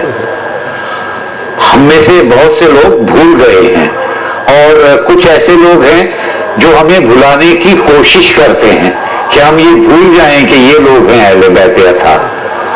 تو بھارت حضور صلی اللہ علیہ وآلہ وسلم نے اپنا کام کر دیا. ان کا کام تو پہنچانا ہوتا ہے بقول قرآن مجید کے. کسی کو صاحب مطلب میں اس کو کیسے کہوں، میں یہ کہتا ہوں کہ سورج جو ہے نا حضور صلی اللہ علیہ وسلم کی، اب سورج بھی مطلب مثالوں کے ذریعے ہمیں بات واضح کرنی پڑتی ہے، کیا کریں. حضرت علی کا ایک ارشاد یاد آتا ہے کہ انہوں نے فرمایا تھا کہ اللہ پر گفتگو شرک کے بغیر ممکن نہیں ہے. شرک کے بغیر کیسے ممکن نہیں ہے کہ جب آپ کہتے ہیں یہ اللہ یا وہ اللہ، تو یا وہاں محدود کرتے ہیں یا یہاں محدود کرتے ہیں، تو اس کے بغیر بات نہیں ہو سکتی. اس کو کوئی نہ کوئی مثال دیتے ہیں تو یہ شرک کی غیر میں آ جاتی ہے بس. تو میں بات کو بیان کرنے کے لیے یہ کہتا ہوں کہ سورج ہے مثلا، سورج کے آنے کا مطلب، سورج کے ظہور کا مطلب یہ ہوتا ہے کہ چیزیں نمایاں ہو جاتی ہیں. جو چیزیں اندھیرے میں صحیح طور پر سامنے نہیں آ رہی ہوتی وہ سامنے آ جاتی ہیں کہ اس کی حیثیت، اس کی شکل و صورت، اس کا رنگ روپ کیا ہے، ہم سورج کی روشنی میں دیکھ لیتے ہیں. ایک دوسری بات یہ ہوتی ہے کہ ایک ہی سورج ہوتا ہے، وہ چمکتا ہے، آم کو میٹھا بنا دیتا ہے، لیمو کو کھٹا بنا دیتا ہے. ایک ہی سورج ہوتا ہے. پھول کو خوشبو دے دیتا ہے، کانٹے کو خوشبو نہیں دیتا. اب اس میں قصور سورج کا ہے. اگر کوئی کانٹا یہ کہے کہ مجھے تو خوشبو نہیں دی، قصور سورج کا نہیں ہے. ہر آدمی نے، ہر شے نے اپنے مزاج اور فطرت کے مطابق فیض حاصل کرنا ہے. سورج کا کام یہ ہے کہ اس کی فطرت کو نمایاں کر دے. جو جس کی فطرت ہے وہ نمایاں ہو جائے گی، زیادہ کھل جائے گی، وضاحت کے ساتھ سامنے آ جائے گی. جو رنگ روپ تھا وہ ہماری نظروں کے سامنے آ جائے گا. جو اس کے اندر کی بات ہے وہ ذرا زیادہ واضح ہو جائے گی. سورج کا کمال اتنا ہی ہے. تو نبی کریم صلی اللہ علیہ وآلہ وسلم کا کمال یہ ہے کہ جسے لوگ ابو الحکم کہتے ہیں وہ اس سورج کی روشنی میں ابو جہل بن جاتا ہے. ٹھیک ہے نا؟ وہ یہ مطلب سورج کا کمال ہے کہ وہ یہ نہیں ہے کہ وہ اس کو کچھ اور بنا دیں گے. جو اس کی صورتحال ہے وہ اس کو واضح کر دیں گے. اور یہ صورتحال جو ہے نا یہ ہر ایک کی ہوتی ہے کہ بہت سی باتیں ہمارے سامنے چھپی ہوتی ہیں، سورج کی روشنی آتی ہے، ہم پر چیزیں واضح ہو جاتی ہیں. امام حسین علیہ السلام کا کمال یہ ہے کہ یزیدیت کو واضح ہو گئی. یزیدیت ایک ایک بات میں آپ سے کہوں، بہت مختصر سی بات ہے کہ یوں تو یقیناً ہم فرش عذاب بچھاتے ہیں اور اس پر روتے ہیں، اور رونا جو ہے وہ باعث ثواب ہے، آنسوؤں کی بڑی قیمت ہے، امام حسین علیہ السلام کی یاد میں نکلے ہوئے آنسوؤں کی بڑی قیمت ہے۔ لیکن صاحبوں، ایک بات میں آپ سے کہوں کہ امام حسین علیہ السلام مجبور نہیں ہے، مجبور نہیں ہے، یہ ان کے اختیار کی معراج کا نام کربلا ہے، اختیار حسین علیہ السلام کی معراج ہے کربلا۔ مثلا میں ایک سوال آپ سے چھوٹا سا پیش کر دیتا ہوں، بڑا عجیب سا سوال ہے، اور وہ عجیب سا سوال یہ ہے کہ دو افراد ہیں، ایک اللہ ہے، ایک امام حسین ہے علیہ السلام، ہم اور کچھ نہیں تو ولی اللہ تو انہیں مانتے ہی ہیں، امام مانتے ہیں، تو ہم سوچتے ہیں کہ دو دوست ہیں، تو ایک دوست کے لیے اپنا سارا گھرانہ قربان کرنے پر آ گیا، لے آیا، دوسرا دوست کچھ نہیں کر رہا، تو یا تو اسے مجبور مانے یا اسے دوست نہ مانے، اللہ بچتا نہیں ہے۔ اگر آپ اسے یہاں صاحب اختیار مان لیں تو بچتا نہیں ہے، یہ اختیار حسینی ہے کہ اس نے اسے بے اختیار کیا ہوا ہے، یہی اللہ ہے، یہی اللہ ہے کہ انہوں نے کہا اب نہیں دیکھنا دخل، دعا نہیں کی ہے امام حسین علیہ السلام نے، امام حسین علیہ السلام مجبور نہیں ہے، ان کے پاس ایسی صورتحال نہیں ہے کہ وہ کچھ کر نہیں سکتے، انہوں نے پانی نہیں پیا، بچوں کو پانی نہیں ملا 3 روز تک، لیکن اس کا مطلب یہ نہیں ہے کہ وہ پانی مہیا نہیں کر سکتے، یہ ان کا اختیار ہے کہ وہ نہیں پی رہے، یہ ان کا اختیار ہے، یہ یاد رکھیے، اختیار ہے یہ امام حسین علیہ السلام کا۔ ہوتا کیا ہے؟ ہوتا یہ ہے کہ جو شیطان ہوتا ہے، جو خبیث ہوتا ہے، وہ یہ سمجھتا ہے کہ میری کامیابی ہو رہی ہے، کامیابی کسی اور کی ہوتی ہے۔ شیطان نے حضرت آدم علیہ السلام کو بہکا کر سمجھا میں کامیاب ہو گیا، بیوقوف کو یہ پتا ہی نہیں کہ اللہ نے تو تخلیق کرتے ہوئے فرما دیا تھا زمین پر خلیفہ بنانا، یہ تو زمین پر بھیجنے کا ایک بہانہ تھا، اللہ نے تو نہیں کہا کہ ان سے غلطی ہوگی، اللہ نے تو کہا کہ بھول گئے تھے، ولا عزیز ما لہو، ان کا کوئی لازم نہیں تھا یہ غلطی کرنے کا، بھول گئے تھے تو غلطی بھی نہیں مانی۔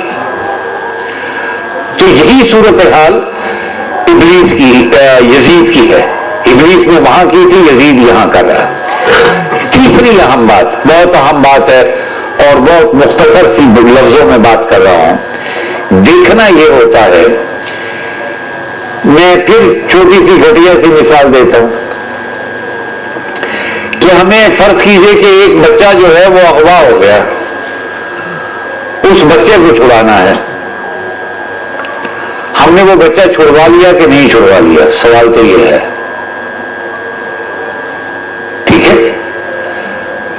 تو اگر آپ اس نقطۂ نظر سے دیکھیں تو امام حسین علیہ السلام تو کامیاب ہیں، اسلام بچانے گئے تھے، بچا لیا، اس کے لیے کس قیمت پر بچایا یہ الگ بحث ہے، لیکن کامیابی تو انہیں ہو گئی۔ تو وہ جو اتنی فوجیں، اتنے وسائل لے کر آیا تھا، مقصد تو اس کا پھر پورا نہیں ہوا، مقصد تو انہی کا پورا ہو گیا، تو کامیاب کون ہوا؟ تو کربلا امام حسین کی شکست نہیں، فتح کا نام ہے۔ اور یہ وہ بات ہے کہ جناب سید سجاد علیہ السلام جب شام میں پہنچے ہیں، شام میں پہنچے تو آپ یوں سمجھیں 350-400 میل کا سفر ہے، پیدل سفر کیا ہے، بیمار ہیں، گلے میں توق ہے، پیروں میں زنجیریں ہیں، بیڑیاں ہیں، ہاتھوں میں زنجیریں ہیں، پیروں میں بیڑیاں ہیں، گلے میں توق ہے، 350 میل کا سفر ہے، اور بیماری ساتھ ہے، اور اس میں حیثیت یہ ہے کہ اپنے عزیزوں کے، بھائیوں کے، والد گرامی کے، چچا کے سر جو ہے نیزوں پر ساتھ ہیں، اور صورتحال یہ ہے کہ جو خواتین ہیں وہ بے ردا ساتھ ہیں۔ اس تکلیف میں 350 میل کا سفر پیدل ہے۔ دربار یزید میں پہنچے تو یزید نے کہا کہ ہمیں فتح ہو گئی اور یہ ہو گیا اور وہ ہو گیا، اور اس کے بعد کہا کہ میں نے سنا ہے کہ آپ لوگ تقریر بہت اچھی کرتے ہیں، تو کچھ فرمائیے۔ امام زین العابدین علیہ السلام نے تقریر کی تو معنی بدل دیا، کہا کہ یہ شہادت ہماری وراثت ہے اور ہم آج جیت گئے۔ اس حالت میں جب ہاتھ بندھے میں ہوں یہ کہنا کہ ہم جیت گئے بڑے حوصلے کی بات ہے۔ اور ایسا ہوا کہ ان کی تقریر کے اثرات یزید کے دربار میں بیٹھے ہوئے لوگوں کے چہروں پر نمایاں ہونے لگے۔ یزید گھبرا گیا، کہا ان کی کلام کو قطع کرو، انہیں روکو بولنے سے۔ بے وقت آذان دلوا دی۔ آذان کے احترام میں امام زین العابدین علیہ السلام خاموش ہو گئے۔ جب مؤذن نے کہا اشہد ان محمد الرسول اللہ، تو فرمایا یزید یہ دیکھ یہ گانا تیرے یا میرے؟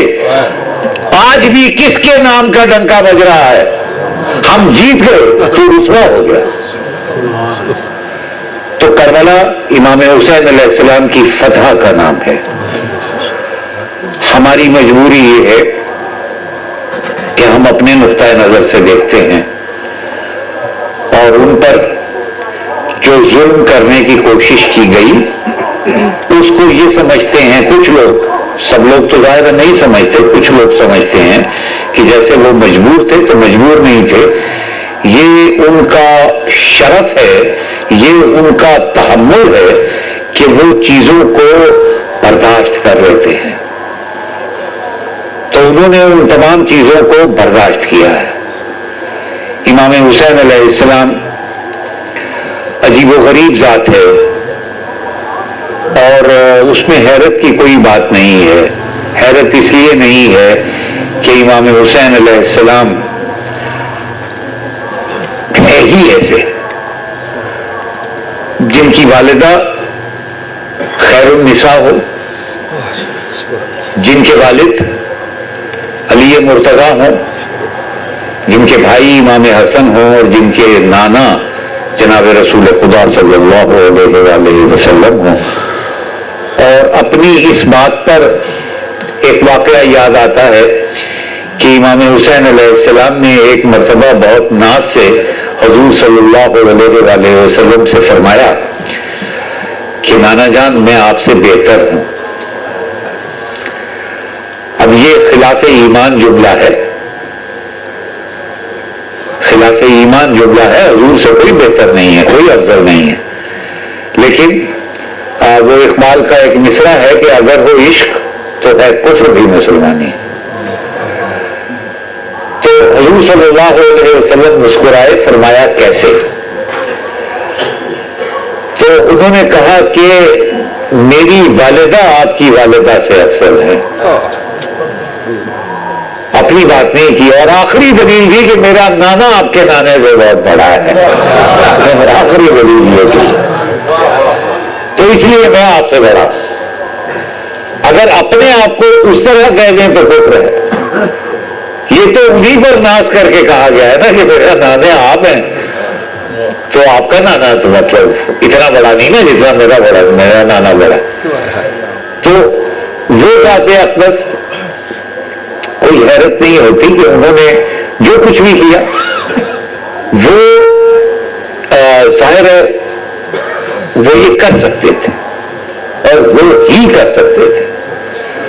کربلا کے لیے یزید کی نہیں حسین کی ضرورت ہوتی ہے، اور وہ کائنات میں صرف ایک ہے۔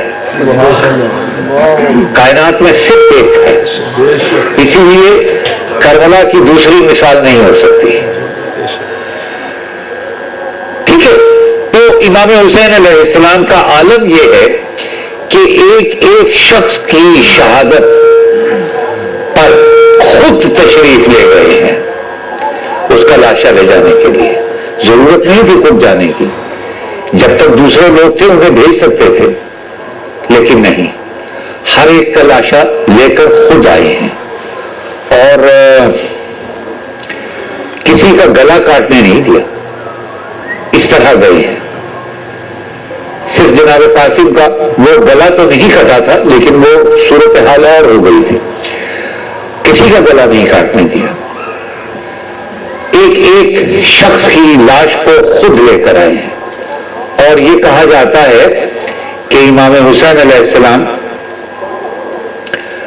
یہ میں ان کی صرف ظاہری طاقت بتا رہا ہوں، اور یہ بھی حضور صلی اللہ علیہ وآلہ وسلم کی سنت ہے کہ حضور صلی اللہ علیہ وسلم کی ظاہری جسمانی قوت یہ تھی کہ ساری زندگی کسی نے لڑنے کا چیلنج کرنے کی ہمت نہیں کی. عمر بن عبدالرب یہ نہیں اس نے کہا کہ یا رسول اللہ آپ آ کر مجھ سے لڑ لیں حضور صلی اللہ علیہ وسلم سے، کہ کسی کو بھیجیے، کسی نے چیلنج نہیں کیا. یہ ان کی ذاتی جسمانی حیثیت ہے. باقی تو مطلب ہمیں کیا پتا چلنا ہے کیا صورت ہے. امام حسین علیہ السلام کی جسمانی طاقت کربلا میں جوان نہیں ہے، بولے، لیکن کربلا میں جسمانی قوت یہ ہے کہ جب کسی شہید کا کو لینے جاتے ہیں تو گھوڑے کو لگاتے ہیں، گھوڑے پر بیٹھے ہوئے ایک ہاتھ سے لاشے کو اٹھاتے ہیں اور خیمے تک لے کر آتے ہیں. یہ امام حسین علیہ السلام کی جسمانی طاقت ہے. اور اس طرح انہوں نے ہر شہید کو لائے ہیں، ہر شہید کو. تو کربلا میں سب سے زیادہ پیاسا کون ہے؟ امام حسین ہے. اگر آپ یوں دیکھیں تو کربلا میں سب سے زیادہ تھکا ہوا کون ہے؟ وہ بھی امام حسین علیہ السلام. اور پھر یہ کہ کربلا میں یہ کہا جاتا ہے کہ زندہ رہنا مشکل ہے، مر جانا تو آسان ہے. موت آسان ہے، زندہ رہنا مشکل ہے.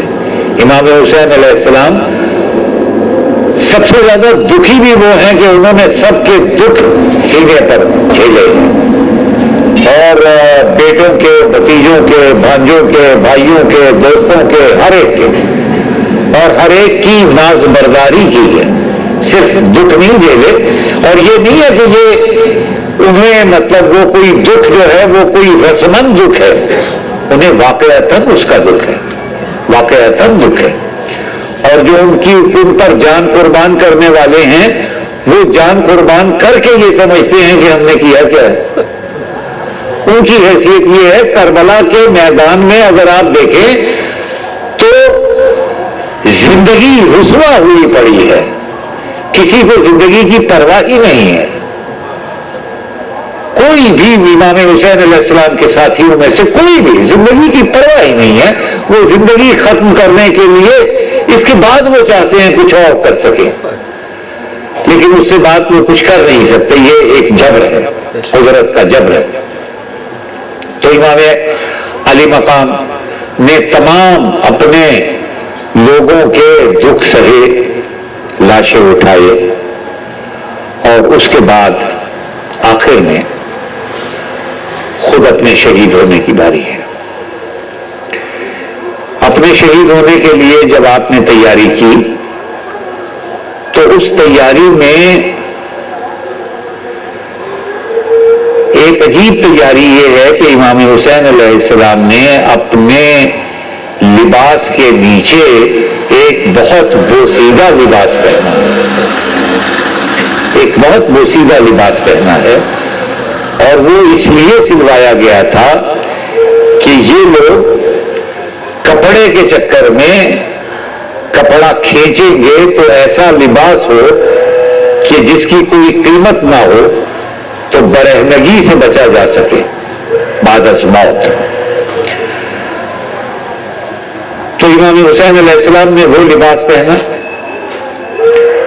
اور اس وقت امام حسین علیہ السلام کے ساتھیوں میں سے ایک خاتون نے امام حسین علیہ السلام سے ایک سوال کیا، صاحبہ دیکھیے کہ کوئی نہیں رہا، دکھ ہے، غم ہے، اپنی شہادت کا وقت ہے، امام ہیں اور امام بھی حضور صلی اللہ علیہ وآلہ وسلم کے وارث ہیں، اس حالت میں ان کی کہنا چاہیے اخلاقی اسلامی کیا جرتیں ہیں اور کیا طریقہ کار ہے. امام حسین علیہ السلام کے ہاں ایک حضرت علی کے گھر میں ایک خادمہ تھی، ان کا نام جناب فضہ ہے. جناب فضہ نے امام حسین علیہ السلام کو روک کر کہا کہ میرا ایک دکھ ہے کہ جن لوگوں کے پاس بیٹے تھے انہوں نے تم پر قربان کر دیے، میرا تو کوئی بیٹا نہیں،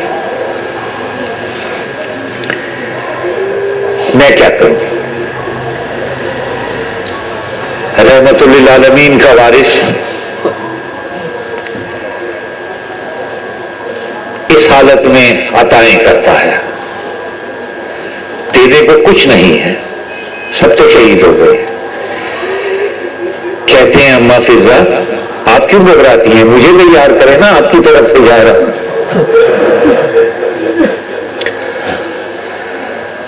میں آپ کی طرف سے مقتل بھیجاؤں گا.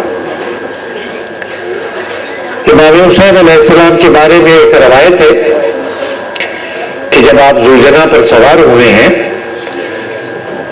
تو ذوالجناح کی ٹانگوں سے امام حسین علیہ السلام کی بیٹی جناب سکینہ لپٹ گئی. نتیجہ یہ ہوا کہ ذوالجناح نے چلنے سے انکار کر دیا. امام حسین علیہ السلام نے نیچے اترے، بیٹی کو پیار کیا اور سمجھایا کہ بیٹی مجھے تم سے بہت محبت ہے اور میں نے تمہیں اللہ سے دعا کر کے مانگا تھا، لیکن اور یہ بھی کہا تھا کہ جب وقت آئے گا تو میں تیری بارگاہ میں جاؤں گا، تو بیٹی دل سے اجازت دے. یہ اخلاق ہے. اس عالم میں بیٹی سے اجازت لے کر امام علی مقام جنگ کرتے ہیں، اور اس حالت میں انہوں نے جو جنگ کی ہے اس جنگ کے بارے میں زیادہ کیا کہوں، وہ لوگوں نے یہ لکھا ہے کہ اس میں کسی قسم کی کوئی خامی نہیں ہے. جنگ کے